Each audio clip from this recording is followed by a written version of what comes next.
கர்த்தர் அதிசயங்களை செய்கிறார் ஊழியங்கள் வழங்கும் தேவ ஆலோசனை. இந்த நாளுக்காக கர்த்தருக்கு நன்றி செலுத்துகிறேன். உங்களை தேவ ஆலோசனை மூலமாய் சந்திப்பதில் பெருமகிழ்ச்சி அடைகிறேன். இயேசுப்பா நல்லவர். உங்களோடு இன்றைக்கு ஆண்டவர் பேசப் போகிறார். இன்றைக்கு நாம் தேவ ஆலோசனைக்காக தெரிந்து கொண்ட வேத வசனம் நீதிமொழிகள் 20வது அதிகாரம் 21வது வசனம். ஆரம்பத்திலே துரிதமாய் கிடைத்த சுதந்திரம் முடிவிலே ஆசீர்வாதம் பெறாது. அதாவது இன்றைய தேவ ஆலோசனையின் தலைப்பு துரிதமாக கிடைக்கவில்லையா. துரிதமாக கிடைக்கவில்லை அப்படின்னா வேகமாய் சீக்கிரமாய் கிடைக்கவில்லையா. இன்றைக்கு இந்த உலகத்தில் எல்லாமே ரொம்ப சீக்கிரமாக கிடைக்கணும், நம்ம சீக்கிரமாக பெரிய ஆள் ஆயிடணும், எல்லாமே லகுவாக வரணும் அப்படின்னு தான் விரும்புகிறாங்க. அதற்காகவே ஒரு கூட்டம் என்ன செய்யுதுன்னா, வேகமாக வளரணும், வேகமாக பணக்காரன் ஆகணும், பெரிய ஆள் ஆயிரன்னு சொல்லிட்டு நேர் வழியாக போனால் இது நடக்காதுன்னு குறுக்கு வழியிலே போகிற மக்களாக இருக்கிறார்கள். குறுக்கு வழியிலே போகிறார்கள். அதன் முடிவு ரொம்ப கஷ்டம். அதைத்தான் இந்த வசனம்னு சொல்லுது. ஆரம்பத்திலே துரிதமாய் கிடைத்த சுதந்திரம் முடிவிலே ஆசீர்வாதம் பெறாது. ஆரம்பத்தில் துரிதமாய் லகுவாய் கிடைத்த ஆசீர்வாதம் கடைசியில் அது போக போக பிரச்சனைக்குரியதாக மாறும். இப்போ நீங்கள் பாருங்கள், யூதாஸை பாருங்கள். ஆண்டவரை காட்டி கொடுத்து லகுவாய் வெள்ளிக்காசை பெற்றுக்கொண்டான். அவன் எந்த வேலையும் செய்யலை, கஷ்டப்படலை, உழைக்கலை, வேர்வை சிந்தலை. ஏசப்பா எந்த நேரம் எங்கே வருவார், எப்படி இருப்பார், அவரை பிடிக்கிறதுக்கு எப்படி நீங்கள் வரணும், அதை மட்டும் கூட இருந்துக்கிட்டு கரெக்டாக சொல்லி நேரங்களெல்லாம் குறித்து கொடுத்தான். அது ஒரு பெரிய வேலை இல்லை. ஆனால் அவனுக்கு கை நிறைய பணம் கிடச்சிச்சு, லகுவாக வந்துச்சு. அவன் நினச்சிருப்பான், இது என்ன பெரிய காரியம், இதில் என்ன வரப்போகுது. ஆனால் அதுதான் அவன் வாழ்க்கைக்கு பிரச்சனையாகவே முடிந்தது. ஆனால் அவன் ஆண்டவரை காட்டி கொடுத்து கூலியாக பெற்ற பணத்தை வேலை செய்து சம்பாதிச்சான்னா இந்த பிரச்சனை அவனுக்கு வந்திருக்க வாய்ப்பில்லை. நான்கு கொண்டு மரித்து போக வேண்டிய அவசியமே இருந்திருக்காது, ஊழியத்தை இழந்து போக வேண்டிய அவசியம் இருந்திருக்காது. அவன் நேர்மையாக சம்பாதிக்க நிற்கலை. கேயாசியை பாருங்க, அவனும் அப்படித்தான். எலிசா கூட அசிஸ்டண்டாக எலிசாவுக்கு பின்பு ஒரு நல்ல தெய்வ மனிதனாய் வருவதற்கு கூட வைத்து உருவாக்கப்படுகிறான். அவனுக்கு ஒரு அற்ப ஆசை. நாகமான் குஷ்டரோகத்தில் சுகமாக்கப்பட்ட பிறகு அவன் கொண்டு வந்த காணிக்கையை எலிசா வேண்டாம் என்று திருப்பி அனுப்பினதை பார்த்து கொண்டு அதை வழியிலே போய் தன் எஜமான் தான் என்னை அனுப்பினார் என்று சொல்லி, அதாவது வெள்ளியையும் பொன்னையும் அஸ்திரங்களையும் வாங்கி கொண்டு வருகிறான்.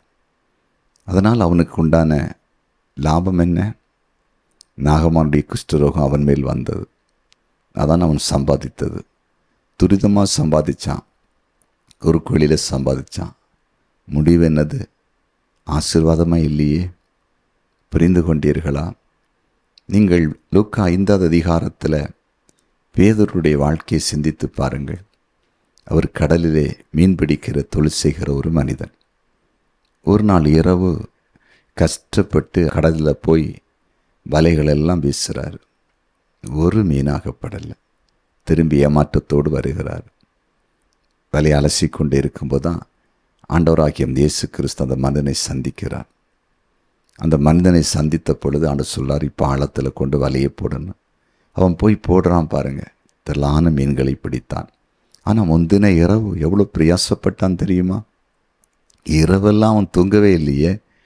அதனால தான் ஆண்டவர் பார்த்தாரு, இரவெல்லாம் பிரயாசப்பட்ட இந்த மனிதனுக்கு நிறைய மீன்கள் கிடைக்கும்படிக்கு உதவி செய்வோம் என்று சொல்லி ஆண்டவர் கிரியை செய்தார். தெய்வ பிள்ளைகளே, துரிதமாக எதுவும் வர நினைக்காதீங்க. இன்றைக்கி அப்படித்தான் அநேக இளைஞர்களும் இன்றைக்கி சிந்தித்து கொண்டிருக்காங்க.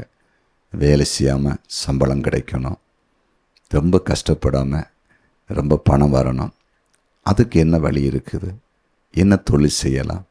வியாபாரம் செய்யலாம். கடைசியிலே திருட்டு வழிகள், ஏமாற்று வழிகள், அதாவது கர்த்தருக்கு பிரியமல்லாத வழிகளில் போய் ஆரம்பத்தில் அது ஆசீர்வாதமாக இருப்பதைப் போல் இருக்கிறது. போக போக பிரச்சனைகளும் நெருக்கங்களும் வழக்குகளும் அதற்குள்ளே வந்து விடுகிறது. அப்படித்தானே வேதம் சொல்லுகிறது. பண ஆசை எல்லா தீமைக்கும் வேறாக இருக்கிறதுனா ஆண்டு சொல்லியிருக்கிறாரு. பண ஆசை எல்லா தீமைக்கும் வேறாக இருக்கிறதுன்னு ஆண்டு சொல்லியிருக்கிறாரு. புரிந்து கொண்டீர்களா? இன்றைக்கு ஆண்டு உங்களோடு கூட பேசி கொண்டிருக்கிறார். நீங்கள் வாழ்க்கையிலே முன்னேற்றத்திற்காக நீங்கள் எடுக்கிற முயற்சிகள் காலதாமதமாகிறது. தூக்கம் இல்லை, சாப்பாடு இல்லை, நான் ரொம்ப பிரயாசப்படுறேன் அப்படின்னு நினச்சிட்டுருந்தீங்கன்னா கவலையே படாதீங்க. நீங்கள் கஷ்டப்படுறீங்கல்ல, கஷ்டப்பட்டு சம்பாதிக்கிறீங்கள, அது ஒரு நாள் உங்கள் கையை விட்டு போகாது. மிகுந்த ஆசீர்வாதத்தை கொண்டு வரும். அது உங்கள் சந்ததிகளுக்கும் ஆசீர்வாதமாக இருக்கும். புரிந்து கொண்டீர்களா? கண்டிப்பாக அப்படித்தான். என் ஊழியத்தின் பாதையில் நான் அப்படிப்பட்ட அநேக காரியங்களை பார்க்கிறேன். இலகுவாக எதுவுமே சாதிக்க முடிவதில்லை. ஒரு தேவ தரிசனத்தை நிறைவேற்றுவதற்கு கூட எவ்வளவு கண் விழிப்பு, எவ்வளவு ஜெபம், எவ்வளவு உபவாசம் தேவைப்படுகிறது தெரியுமா? ஏன்? அப்போதான் அந்த கிரயத்தின் மதிப்பு நமக்கு தெரிகிறது. சில காரியம் அப்படித்தான் கைகூடி வருகிறது. தேவன் சில காரியத்தை செய்ய சொல்லும்போது அல்லது வாக்குத்தத்தங்களை கொடுத்து ஆண்டவர் அதை நிறைவேற்றன்னு சொல்லும் பொழுது அதற்காக எடுக்கிற பிரயாசங்கள், அதற்காக எடுக்கிற எஃபோர்ட் ரொம்ப கடினமாக இருக்கும். ஆனால் முடிவு மிகுந்த ஆசீர்வாதமாக இருக்கிறது. புரிந்து கொண்டீர்களா? இலகுவாக எதுவுமே வருவதில்லை. ஒரு அருமையான தேவ மனிதர் ஒரு சில வருடங்களுக்கு முன்பாக கர்த்தர் அதிசயங்களை செய்கிறார் ஆலயத்திலே கர்த்தருடைய வார்த்தையை அறிவிப்பதற்கு வந்திருந்தார்கள். அந்த ஆராதனை முடிந்து அவர்கள் இல்லத்திலே உட்கார்ந்து பேசி கொண்டிருக்கும் பொழுது என்னிடத்தில் கேட்ட ஒரு கேள்வி, தம்பி, இவ்வளவு ஊழியத்தை இந்த இடத்திலே செய்து வருகிறாய், இவ்வளவா இந்த ஊழியம் கட்டப்பட்டிருக்கிறது, ரொம்ப கஷ்டப்பட்டிருப்பாயல்லவா, ரொம்ப கண்ணீர் சிந்தியிருப்பாயல்லவா, நிறைய உபவாசித்திருப்பாயல்லவா என்று சொல்லி என்னிடத்திலே கேட்டார்கள். உண்மைதான். ஏன் அவர்கள் அதை கேட்டார்கள்? அவர்கள் அந்த வழியில் வந்தவர்கள். பிரபலமான தேவ மனிதராக இருந்தாலும் ஊழியராக இருந்தாலும் ரொம்ப பாடுகளுக்குள்ளாக கடந்து போய் கஷ்டப்பட்டு கண்ணீரோடு உபவாசத்தோடு அழுகையோடு புலம்பலோடு செபித்ததன் விளைவுதான் அவர்கள் ஊழியங்களெல்லாம் கட்டப்பட்டிருக்கிறது. அதெல்லாம் அதை கேட்டார்கள். அதனால் துரிதமாக எனக்கு எதுவும் கிடைக்கல, இலகுவாக கிடைக்கணுங்க நினைக்காதீங்க. நீங்கள் அப்படி கிடைக்கணும் விரும்பவும் செய்யாதீங்க. அது பெரிய பிரச்சனையாக மாறிவிடும். நாட்களிலே நியூஸ் சேனல் ஒன்றிலே ஒரு நிகழ்ச்சியை நான் பார்த்தேன். ஒரு வாலிப தம்பி, அவன் படித்திருந்தான், கஷ்டப்பட்டு ஒரு இடத்தில் வேலை செய்து கொண்டே இருந்தான். அவனுக்கு கொஞ்சம் சம்பளம்தான் கிடைத்து கொண்டிருந்தது. அந்த நேரத்தில் அவனுக்கு ஒரு மனிதன் அறிமுகமாயிருக்கிறார். அறிமுகமான மனிதர் சொன்னாராம், அதாவது இப்படி ஏர்போர்ட்டில் கொஞ்சம் தங்கத்தை நாங்கள் உன் கையிலே கொடுத்து விடுவோம், நீ கொண்டு அங்கிருந்து இந்த பக்கத்தில் கொண்டு கொடுத்தேன்னா உனக்கு இப்படி ஒரு தொகையை தருவோம் என்று பேசியிருக்காங்க. அது ரொம்ப கஷ்டம் இல்லை, எதை பற்றியும் கவலைப்பட வேண்டாம், நாங்கள் எல்லாம் பார்த்து கொண்டு சொன்னாங்க. இவன் அப்போ சொல்லி ஒரு பெரிய அமௌண்ட்டு சொல்லியிருக்காங்க. இவனும் வறுமையில் கஷ்டப்பட்டு கொண்டதால, அதுக்கேற்ற வருமானம் இல்லாதனால, அந்த உலகத்தில் உள்ள பெரிய அனுபவம் இல்லாதனால அந்த காரியத்துக்கு அவன் இசைந்தான். கடைசியிலே தங்கத்தை ஒரு நாட்டிலிருந்து ஒரு நாட்டுக்கு கொடுத்து அனுப்பினார்கள். அவன் கொண்டு சென்றான். அங்கே ஏர்போர்ட்டில் செக் பண்ணும்போது சுங்கலாக அதிகாரிகள் கையில் சிக்கொண்டு அவன் அப்படியே சிறைச்சாலைக்கு கடந்து போனான். யோசித்து பாருங்கள். குறுக்கு வழியிலே சீக்கிரம் பணம் கிடைத்துவிடும், நிறைய கிடைத்துவிடும் என்ற அந்த எண்ணத்தில் அவன் போய் அவன் வாழ்க்கையை அழிந்து போய்விட்டது. ஒரு சில மாதங்களுக்கு முன்பாக நடந்த சம்பவம். ஒரு குறிப்பிட்ட தேசத்திலே ஒரு வாலிபனை, அதாவது அந்த தேசத்தின் சட்டத்தின்படி, அதாவது மரண தண்டனை அளித்தார்கள். அந்த வாலிபனுக்கு மரண தண்டனை அளிக்க காரணம் என்ன தெரியுமா? அந்த வாலிபனை வைத்து, அதாவது போதைப் பொருட்களை ஒரு நாட்டிலிருந்து இன்னொரு நாட்டுக்கு கொடுத்து அனுப்பியிருக்கிறார்கள். அதற்கென்று பணம் பேசியிருக்கிறார்கள். அவன் ஏழை, அவன் வறுமையின் பிடியில் இருந்தவன். அதற்கு செவிசாய்த்து போனான். அந்த நாட்டு அதிகாரிகளிடத்தில் அவன் சிக்குண்டான். விசாரணையில் அது உண்மை என்று நிரூபணமான பொழுது அவனுக்கு மரண தண்டனை அளித்தார்கள். எத்தனையோ நாட்டு தலைவர்கள் அவனை காப்பாற்ற முயற்சித்தும் அந்த நாட்டு சட்டம் அப்படி இருக்கிறதுனால காப்பாற்ற முடியவில்லை. புரிந்து கொண்டீர்களா? அதனால் துரிதமாக கிடைக்குன்னு போயிட்டு இருக்காதீங்க. இன்றைக்கி நிறைய பிள்ளைங்க அப்படி நினைக்கிற வாலிப பிள்ளைகள் கூட, நாங்கள் ஏதோ கொஞ்சம் படித்தா போதும், ஏதோ கொஞ்சம் இருந்தால் போதும், கல்யாணம் பண்ணுற இடத்துல நிறைய கிடச்சிரும், அப்படி கிடச்சிரும், இப்படி பண்ணிடலாம், இதை பண்ணிடலாம், இதெல்லாம் நினைக்காதீங்க. துரிதமாக கிடைக்கணும்னு ஆசையே படாதீங்க. முயற்சி பண்ணுங்கள், தவறில்லை. சீக்கிரம் மேலே வரணும், உயரணும், வாழ்க்கையில் முன்னேறணும் எடுக்கிற முயற்சி நான் தவறாக சொல்லலை. பைபிள் அப்படித்தான் சொல்லுகிறது. குதிரை இத்தனை நாளுக்கு என்று ஆயத்தமாக்கப்படும், ஜெயமோ கர்த்தரால் வரும்னு சொல்லப்பட்டிருக்கிறது. நான் நட்டேன், அப்பல்லோ நீர் பாய்ச்சினான், தேவனே விளைய செய்கின்றான்னு சொல்லியிருக்கிறார். நடுகிறதோ நீர் பாய்ச்சுகிறதோ தவறே இல்லை. நாம் குதிரையை யுத்தத்துக்கு ஆயத்தம் பண்ணுவதும் தவறில்லை, வேலை செய்வதும் தவறில்லை, முயற்சி பண்ணுவதும் தவறில்லை. ஆனால் ஒன்று, ரொம்ப சீக்கிரமாக ஆகிடணும்னு நினச்சி, எல்லாரும் காட்டிலும் சீக்கிரமாக பணக்காரன் ஆகணும்னு நினச்சிட்டு ஏதாவது குறுக்கு வழியில் போயிடாதீங்க. அது முடிவிலே பெரிய பிரச்சனையை கொண்டு வரும். அதுதான் வேதம் சொல்லுகிறது. ஆரம்பத்திலே துரிதமாய் கிடைத்த சுதந்திரம் முடிவிலே ஆசீர்வாதம் பெறாது. அப்படின்னா ஆரம்பத்திலே கஷ்டப்பட்டு கிடைக்கிற சுதந்திரம் முடிவிலே ஆசீர்வாதத்தை பெறும். அதன் அர்த்தம், ஆரம்பத்திலே கஷ்டப்பட்டு கிடைக்கிற பிரயாசம், நன்மைகள், சுதந்திரங்கள், அதாவது என்ன ஆகுது, முடிவில் ரொம்ப ஆசீர்வாதத்தை பெறுமா? கடுமையாக பிரயாசப்படுங்க, சரியா? கண்வெளி திறந்து பிரயாசப்படுங்க, உபவாசம் இருங்க, ஜெபம் பண்ணுங்க. கர்த்தருக்கு ஊழியம் செய்தாலும் அப்படித்தான். ஒரு குறிப்பிட்ட காலம்தான் ஓட முடியும். அந்த காலத்தில் ரொம்ப பிரயாசப்படுங்க. குறிப்பாருங்க, ஆண்ட கிருபையினால் ஏறக்குறைய 20 வருட காலம் ஏறக்குறைய அடியன் 21 நாட்கள் உபவாசம் இருந்து வருஷம் தோறும் ஜெபித்து வந்தேன். ஒரு காலத்தில் ஆண்டு சொன்னார், ஒரு இளமை என்பது ஒரு குறிப்பிட்ட காலம் இருக்குது, அந்த காலத்தில் நீ செய், அதன் பிறகு ஒரு குறிப்பிட்ட காலம் செல்லும்போது அந்த பலனை அனுபவிப்பா என்று சொன்னார்.